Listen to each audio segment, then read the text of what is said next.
Right. Okay, sit down and begin to shut up now. Yeah, whatever. What the hell is this? It's a pizza party. A pizza party? What the hell are you talking about? Is one of these me? Yeah. This one? Yeah. Okay. All right, fair enough. Okay, you want to rag on the teacher? That's okay. I'll allow it. So, have you got your books? Why is only 3 of you here today? We have a live class for like the next 2 hours, so no one. Yeah, nobody needs to come in for that. Good morning, those of you at home. I hope you're awake, not dead. I think someone should come around and check them for a pulse, or maybe, I don't care, whatever. Okay, boys and girls, we're going to do something from the book today. It's going to be fantastic. I bet you can't wait. I know, I can't wait. So, you're going to like this. No, you're not. You're going to hate this, but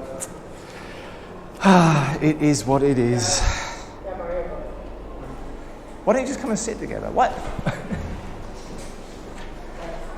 Just steal his book. You better get used to this, because honestly, this is what grown-up life is like.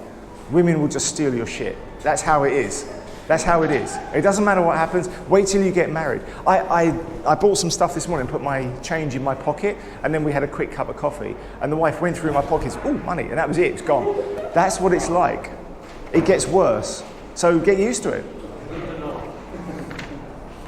Right, we're going to go back to 155. Imagine. By the way, big fan of the glasses. They make you look much more intelligent. Yeah, well, I know it's all smoke and mirrors, but it works. Imagine by John Lennon. Now, we went through this before, so I'm not going to labour it too much. But very quickly, imagine there's no heaven, it's easy if you try. No hell below us and above us, only sky. Imagine all the people living for today. Imagine there's no countries. It isn't hard to do. Nothing to kill or die for. No religion too. Imagine all the people living life in peace. Imagine no possessions. I wonder if you can. I would struggle with that because I really, really like owning motorcycles. So I don't know if I want to give up my bikes. No need for greed or hunger, a brotherhood of man. Imagine all the people sharing all the world. So this is an ideal. What we mean by an ideal is it's a great idea that probably wouldn't absolutely work in the real world. As an example, I'm a vegetarian. I don't eat meat at all because I don't agree with killing animals, and it's healthier. So I accept that this is an ideal, which means it's not really 100% practical.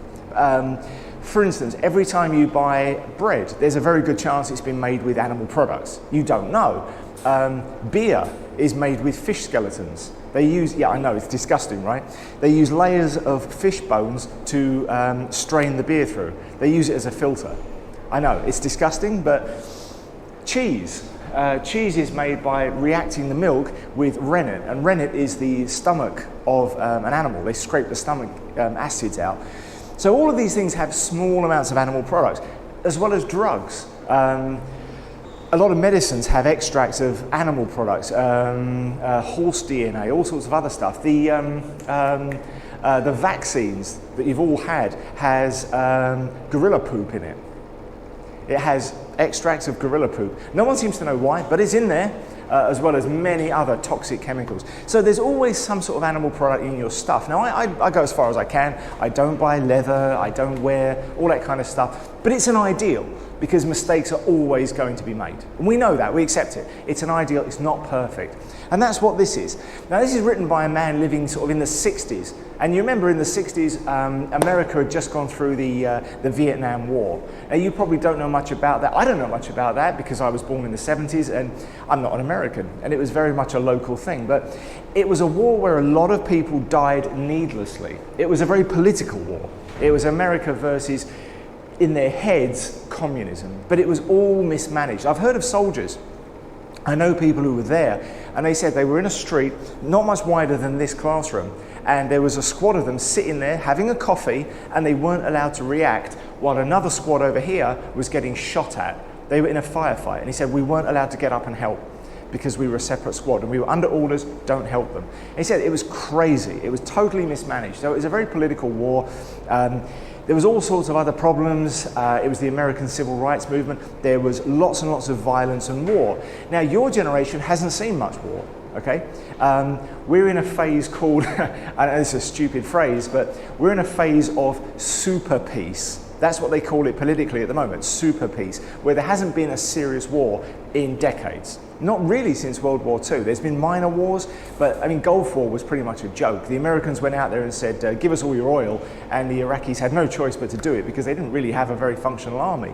I've been to Iran, and you go through it, and the soldiers are not much older than you, or bigger, and they've got these rusty old Chinese AK-47s, and they're terrified of them.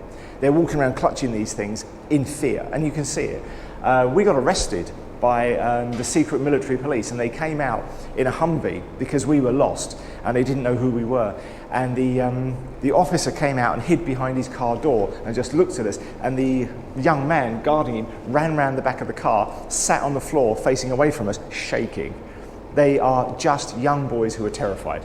So, you know, they couldn't stand up to the American army, and so we've had no real serious wars. But John Lennon, when he wrote this, them at the time seemed to be the escalation of violence. They were in a time when there was a constant threat of nuclear war. There was the Bay of Pigs, all sorts of other stuff, and there was all sorts of threats of World War III breaking out any minute. And they all thought this was going to escalate, communism versus capitalism, left versus right, and it was all going to start again. Never did, and luckily you've grown up in a time of peace. You've got very different problems, right? And most of you are probably aware that your generation is facing what I would call an information war. There is now an outright war for your hearts and minds. You are being spiritually unraveled and intellectually beaten down by a system that really, honestly, hates you. We're being depopulated. We're being forcibly depopulated by a world government that really wants to take over. And it openly says, we want the Great Reset. We want a reset where we depopulate down to a couple of million. They actually said this. There are stones where it says we want to get down to 500,000 people in the world from 8 billion. That's a huge amount of people dead. So we're talking about this. We have this kind of world where we live in. Your education has never been worse. I've worked with teachers out here, a Canadian teacher who had 20 years experience. I've had an American teacher working with me who had 60 years experience teaching. And they all say the same thing, that education has been systematically eroded. People are getting dumber and dumber and dumber. Have you all heard about Joe Rogan at the moment? No? Joe Rogan started out as I think he was a wrestler or a boxer, and then he became a comedian, and now he does, well, more recently he's done various podcasts and interviews. And he slowly kind of became a cult figure. He's a very good interviewer, and he interviews on cult subjects, talks about all sorts of occult stuff, and he lets people talk and he listens.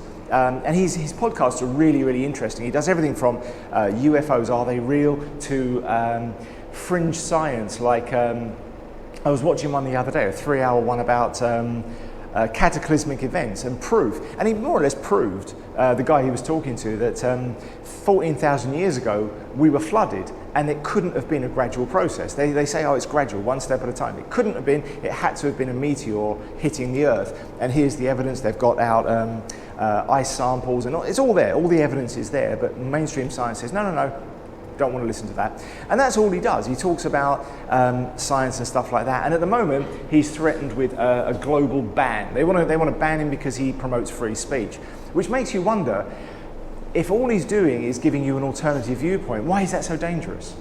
What is dangerous about a man saying, well, that might not be true, here's an alternative? It's not like he's telling anyone what to believe, he's presenting an opposing viewpoint. So we live in dangerous times. And an interesting one, a guy called Mark Dice lives in California. He's quite famous among conservatives, where he'll go out in California and interview people and talk absolute garbage, and the Californians are so undereducated now that they buy into this crap. And he went out on the streets, his latest show was he went out and said, Joe Rogan should be arrested and stopped because he was out in Africa hunting triceratops. Your expression says it all. What? Dinosaurs that died out 65 million years ago. And almost all of the Californians, and we're talking about older people too, older than me, are going, oh, that's terrible, he shouldn't be allowed to hunt dinosaurs, that's awful. Yeah, exactly, and your expression again says it all. These people are now so dumbed down. In some of his shows, he's talking about presidents, and they don't even know who the president is. They blindly believe what they see on CNN, and they really don't think for themselves. So it's a dangerous time for you because you're involved in this. I do agree that you are not front and center. You're not right in the eye of the storm of this. And this is why when we have a foreign exchange program, when people from this school go out to America, they basically get straight A's for a year and have to do no work because you are so far ahead of the American education system. And that should be a real problem for the Americans, because if I took you out, you've only been taught in a Khmer school for years, right? Now I should not be able to take you out and put you in a school teaching a completely different curriculum and put you at the top of the class. That should never happen. You should at least spend 3 months just catching up to what they're teaching as opposed to what you're learning. But no, you can expect to be at the top of the class for a year without doing anything. That's what everybody that's come back from the foreign exchange program says. The Americans are so far behind. A friend of mine who used to be a teacher here now lives and works in Barbados, and he said when an American comes over to Barbados, they have to put them back 2 years. They drop them down 2 grades just so that they can more or less keep up. That's how bad the education system is in America. And Barbados isn't known for its education. England used to be, but now it's not much far ahead of America.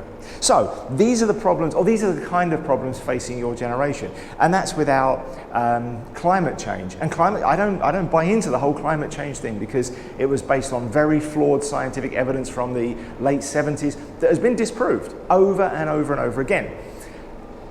No one's arguing that we aren't doing massive damage to the planet and to our own water table. That's the bigger issue.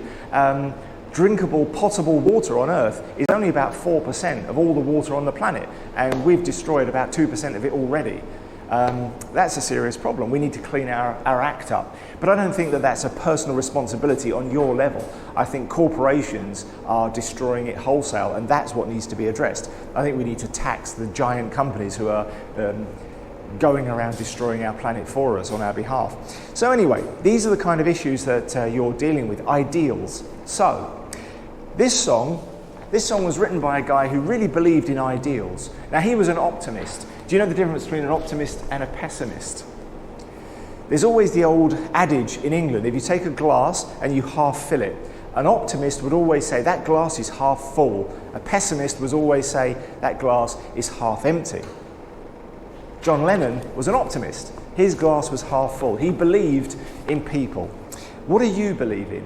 So your project today, should you choose to accept it, is to write a poem along these lines using this as a template that explains the positive aspects of what you believe are the problems facing your generation. So you're going to write me a three-verse poem. Ignore the bottom because that's the chorus and that would have been repeated over and over again. So I want 3 to 4 good verses of a poem where you talk about the issues facing your generation and what you think you could do about it. So while he said, imagine there are no countries, he's looked at the problem, war, greed, hunger, and he's thought about what could be the solutions for that. Get rid of religion, get rid of countries, get rid of the idea of belonging to and being owned by something, get rid of those, and then we could have peace. So he's looked at the problem, thought about what we could do to fix it.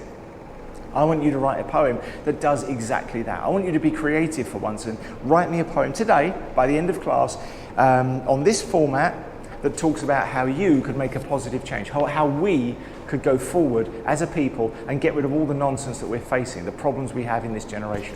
So, off you go.